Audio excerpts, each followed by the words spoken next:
Pada kesempatan ini, kita akan berbagi tentang uji multikolinialitas, teori, dan aplikasi dengan SPSS. Metode OLS, Ordinary Least Square, yang menghasilkan estimator yang blue, Bayes, linear, unbiased estimate, sangat tergantung dari apakah model regresi yang kita gunakan memenuhi uji asumsi klasik. Salah satu uji asumsi klasik yang harus terpenuhi adalah uji multikolinialitas. Uji multikolinialitas bertujuan untuk menguji apakah pada model regresi ditemukan adanya korelasi atau hubungan sesama variabel bebas. Model regresi yang baik seharusnya tidak terjadi korelasi sesama variabel bebas. Karena jika hal tersebut terjadi, maka variabel-variabel tersebut tidak ortogonal atau terjadi kemiripan. Ada beberapa teknik pengujian multikolinialitas.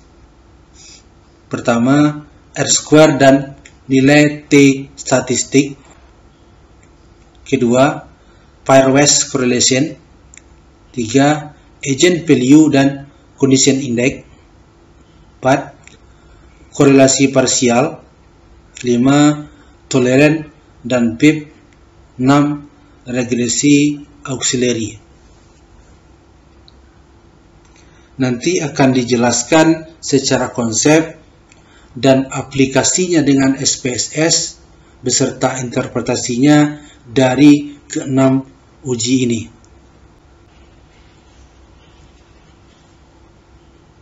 Contoh,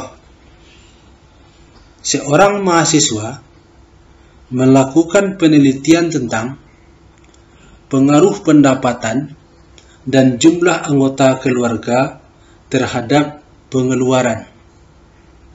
Penelitian ini dilakukan terhadap 30 orang kepala keluarga di daerah Z. Variabel bebas pertama, pendapatan. Variabel bebas kedua, jumlah anggota keluarga, dan variabel dependen pengeluaran. Diasumsikan penelitian ini sudah terlaksana dan datanya sudah ditabulasi ke Excel.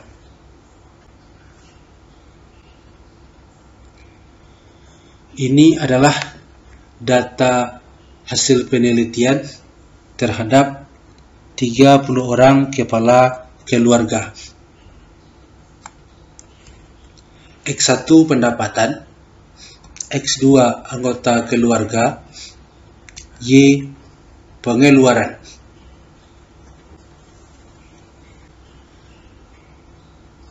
Selanjutnya, data ini kita impor ke SPSS.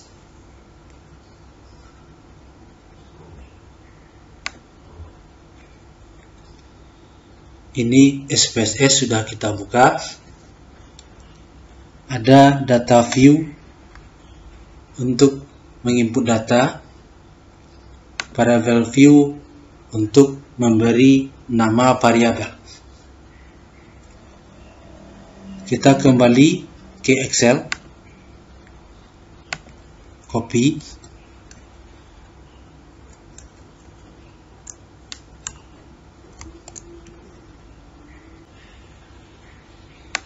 paste di data view.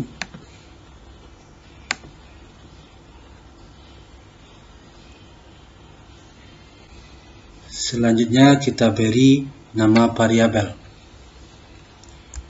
X1, X2, Y.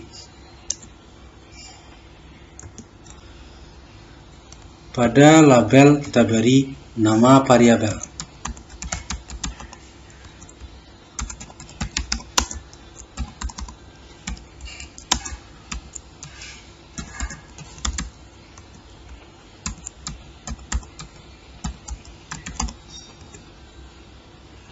Kembali ke data view.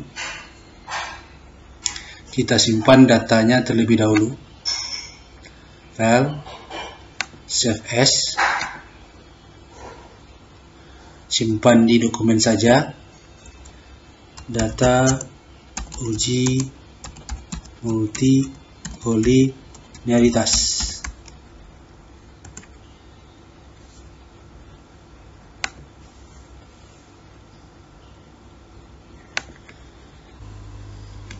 Data sudah tersedia untuk kita olah, maka langkah berikutnya kita akan melakukan uji multikolinialitas.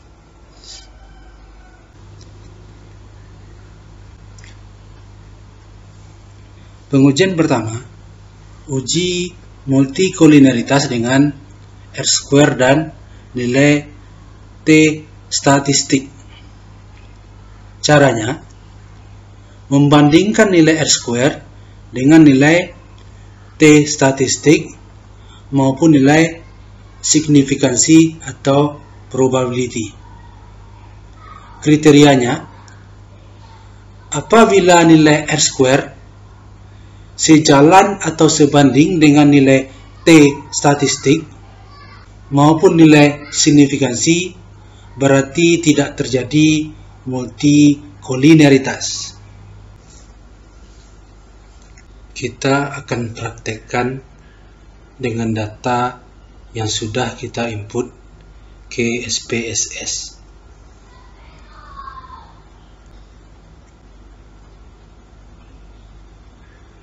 Langkahnya, analyze, regression, linear,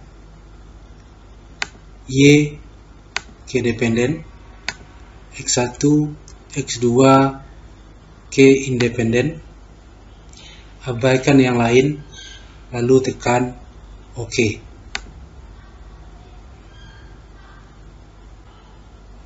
Inilah output uji multikolinialitas dengan R-square dan T statistik. Nilai R-square bisa kita lihat pada tabel model summary. Terlihat nilai R-square 0,633. Dan nilai T hitung bisa kita lihat pada tabel koefisien, di mana T hitung untuk X1 3,172 dengan nilai sig 0,004. T hitung X2 2,682 dengan nilai sig 0,012. Selanjutnya, output ini bisa kita copy. Atau bisa juga kita ekspor. Kita coba ekspor. Pada ekspor output, dapat kita pilih di mana file akan kita simpan. Browse. Kita simpan di dokumen saja. Kita kasih nama file.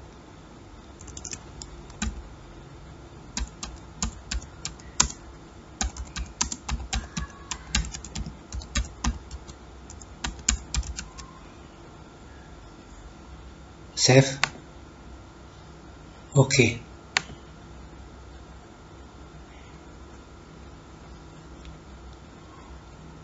Inilah file output uji multikolinialitas.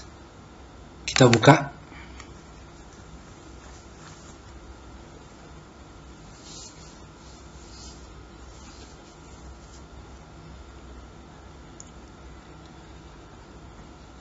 Word-nya sudah terbuka, maka selanjutnya kita interpretasikan hasil pengolahan ini.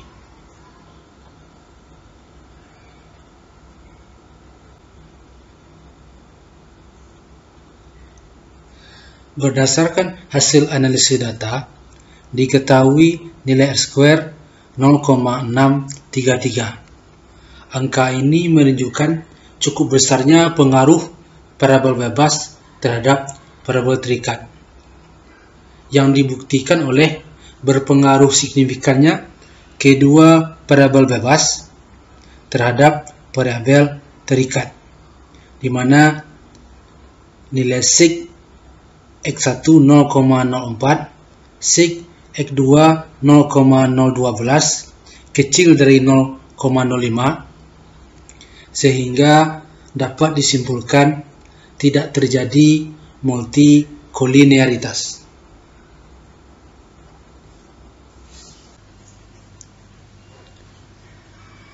Pengujian kedua, uji multikolinearitas dengan pairwise correlation. Uji ini dilakukan dengan melihat nilai koefisien korelasi antar masing-masing parabol bebas. Kriterianya, apabila koefisien korelasi antar parabol bebas kecil dari 0,7 berarti tidak terjadi multikolinearitas. Kembali ke data SPSS. Analyze, regression, linear,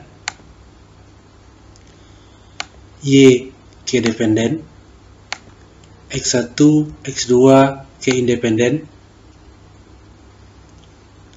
statistik, aktifkan covariant matrix, continue, oke.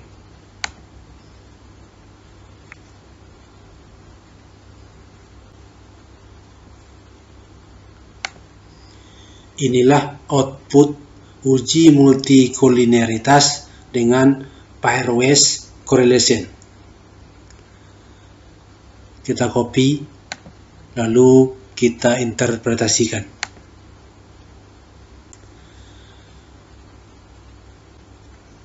Berdasarkan hasil analisis korelasi, diketahui korelasi antar parabol bebas, yakni sebesar 0,631.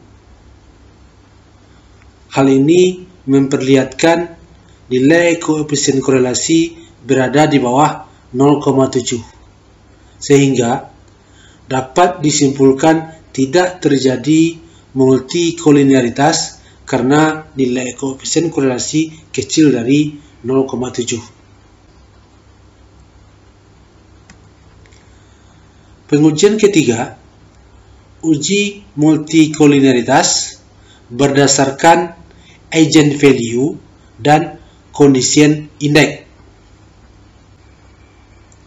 Pada uji ini, kita diharuskan menghitung nilai eigenvalue dan condition index, yang mana rumus dari eigenvalue adalah maksimum eigenvalue dibagi minimum eigenvalue. Sementara untuk rumus condition index, akar dari maksimum eigenvalue dibagi minimum eigenvalue. Kriteria pengujiannya, apabila K kecil dari 1000 tidak ada multikolinearitas, dan CI kecil dari 30 tidak ada multikolinearitas. Kita kembali ke data SPSS.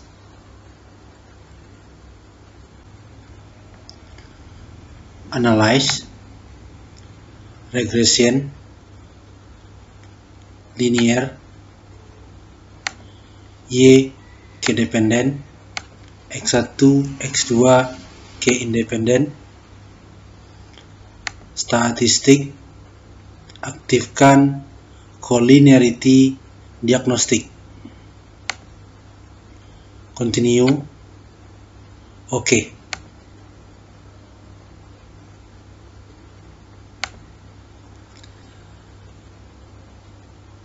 Pada output SPSS terlihat nilai eigenvalue tertinggi 2,937 dan nilai eigenvalue terendah 0,023. Kita copy.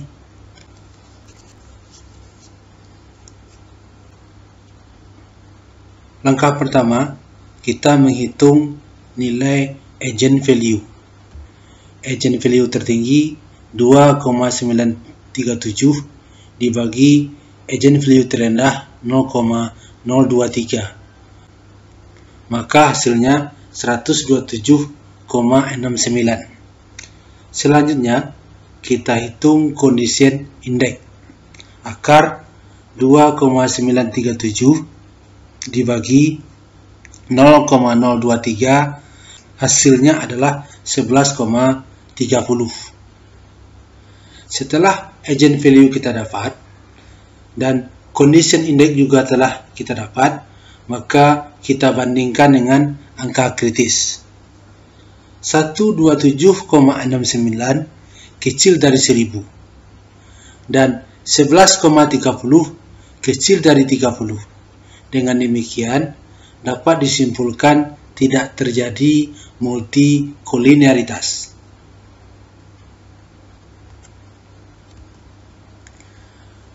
Pengujian keempat, uji multikolinearitas dengan korelasi parsial.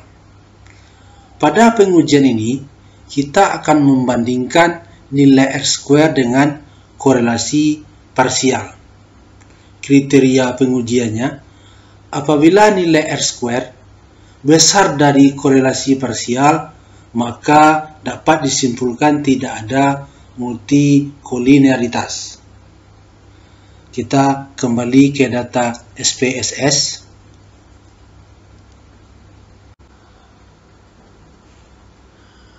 Analyze, regression,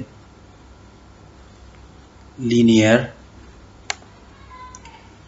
Y ke dependen, X1, X2 ke independen, statistik, aktifkan partial correlation. Continue. Oke.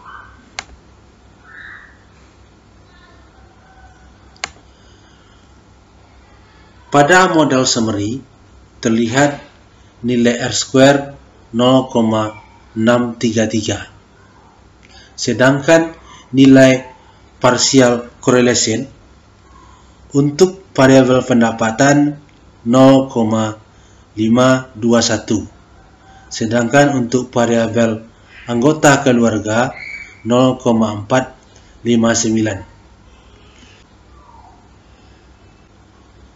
Selanjutnya, output ini kita interpretasikan.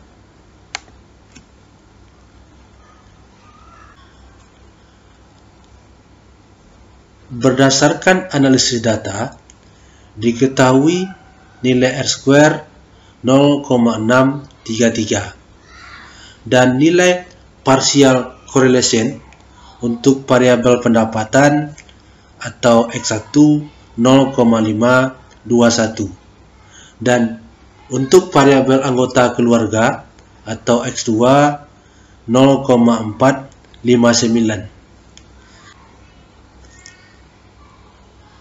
Selanjutnya, nilai partial correlation kita bandingkan dengan nilai R². Terlihat nilai R² 0,633 lebih besar dari 0,521 dan lebih besar dari 0,459. Dengan demikian, dapat disimpulkan bahwa tidak terjadi multikolinearitas.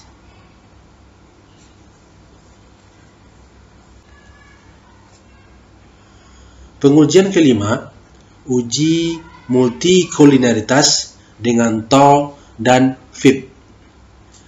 Kriteria pengujiannya, apabila nilai TOL besar dari 0,10 atau nilai FIP kecil dari 10, maka tidak terjadi multikolinearitas.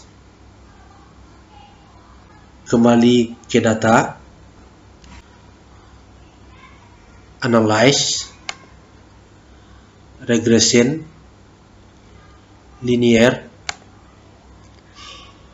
Y ke dependen, X1, X2 ke independen, statistik, aktifkan collinearity diagnostic. Continue. Oke.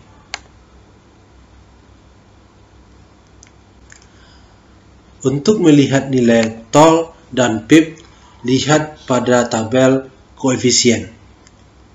Terlihat nilai tol adalah sebesar 0,601, sedangkan nilai pip 1,663.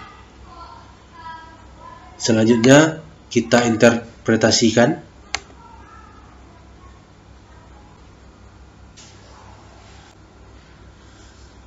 Berdasarkan hasil analisis data, diketahui nilai toleran 0,601 lebih besar dari 0,10 dan nilai VIP 1,663 lebih kecil dari 10. Dengan demikian, dapat disimpulkan bahwa tidak terjadi multikolinearitas.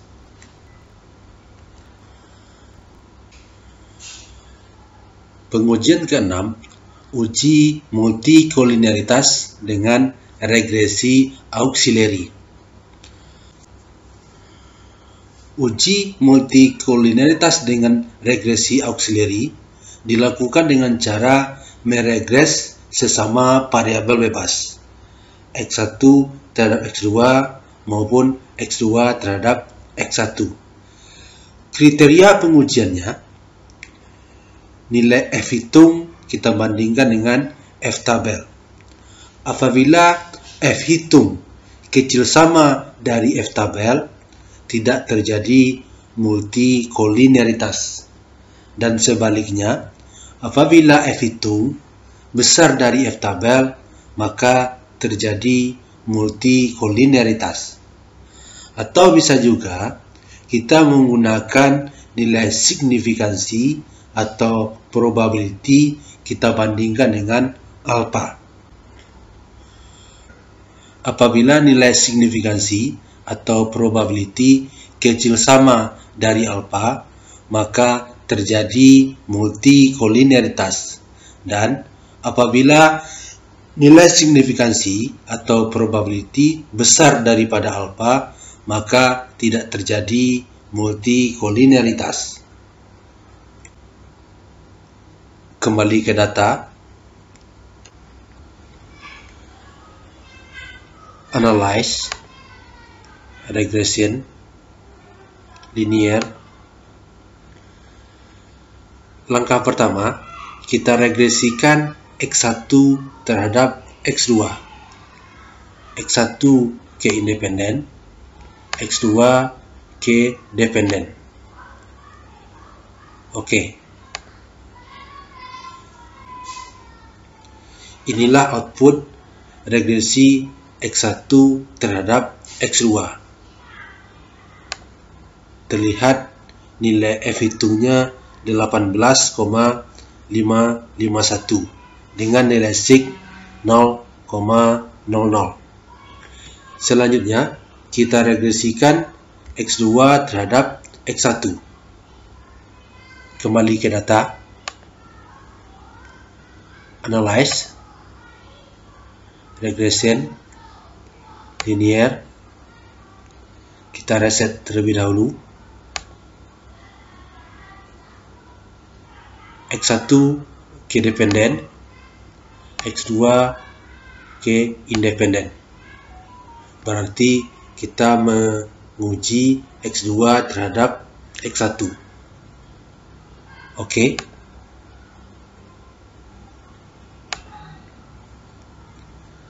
Kita klik tabel ANOVA. Nilai F hitungnya 18,551 dengan nilai sig 0,00. Selanjutnya kita interpretasikan.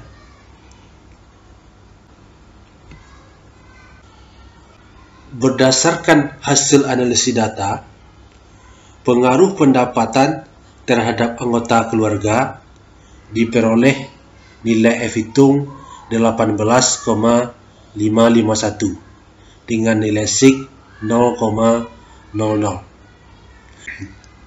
Selanjutnya, hasil analisis regresi pengaruh anggota keluarga terhadap pendapatan juga diperoleh nilai F hitung 18,551 dengan nilai sig 0,00. Langkah berikutnya, kita akan mengambil kesimpulan apakah terjadi multikolinialitas atau tidak. Caranya dengan membandingkan nilai sig dengan alpha. Terlihat nilai sig 0,00 lebih kecil dari alpha 0,05, maka dapat disimpulkan terjadi multikolinialitas antara anggota keluarga dengan pendapatan.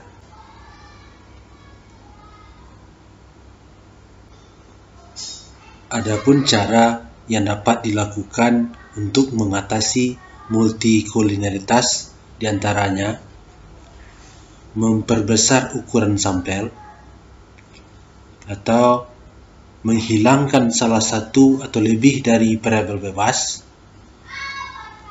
atau bisa juga menggabungkan data time series dengan data cross section atau melakukan transformasi data. Demikian saja, semoga bermanfaat. Jangan lupa like, komen, dan subscribe. Terima kasih.